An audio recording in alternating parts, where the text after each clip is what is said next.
কবি সুবোধ সরকারের লেখা কবিতা আমি কৃষ্ণকলি মাহাতো। আমি কৃষ্ণকলি মাহাতো, MA PhD।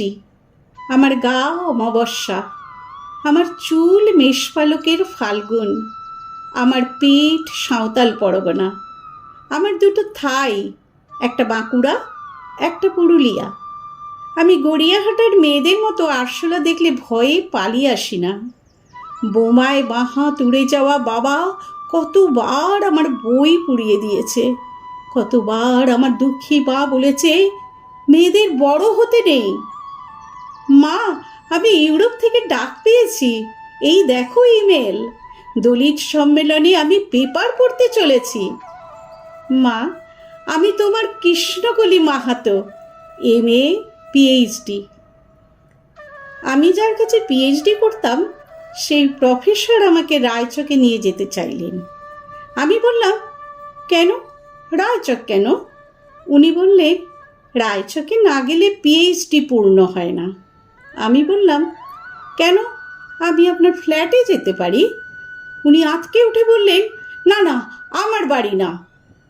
আমার PhD 1 বছর পিছিয়ে গেল। আমি ফোন করলাম, স্যার, আমি রায়চকে যাব। হোটেলের ঘরে তিনি আমার মুকুটমণিপুরে হাত দিলেন, আমার সাঁওতাল পরগনার হুক খুলে ফেললেন, হাঁ হয়ে দেখতে থাকলেন আমার বাঁকুড়া, আমার পুরুলিয়া।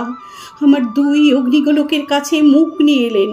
তখনই চিৎকার, আগুন আগুন আগুন, আমি পারবো না। সেদিন আমার প্রফেসর আমাকে ফেলে পালিয়ে গেলেন। আমি কৃষ্ণকলি মাহাতো, MA PhD। কত কষ্ট করে, কত অপমান সহ্য করে, জঙ্গলে রাত জেগে বই পড়ে আমি এখানে এসেছি।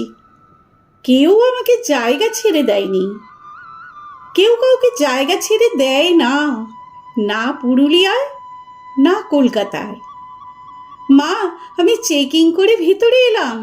মা, আমি ইমিগ্রেশনে দাঁড়িয়ে, বাবাকে দেখে রেখো, মানুষটার একটা হাত নেই। অফিসার আমার নাম উচ্চারণ করলেন, কৃষ্ণকলি মাহাতো।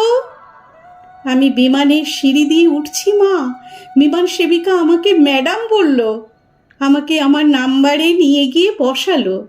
আমি সিট বেল্ট বেঁধে ফেললাম। প্লেন রানওয়ে ধরে দৌড়তে শুরু করেছে। দৌড় দৌড় দৌড়, কি গতি, কি তেজ, কি আওয়াজ! আমার মনে হলো বিমান রানওয়ে ধরে দৌড়চ্ছে না, দৌড়চ্ছি আমি আমি আমি আমি কৃষ্ণকলি মাহাতো, MA PhD। আমি কৃষ্ণকলি মাহাতো।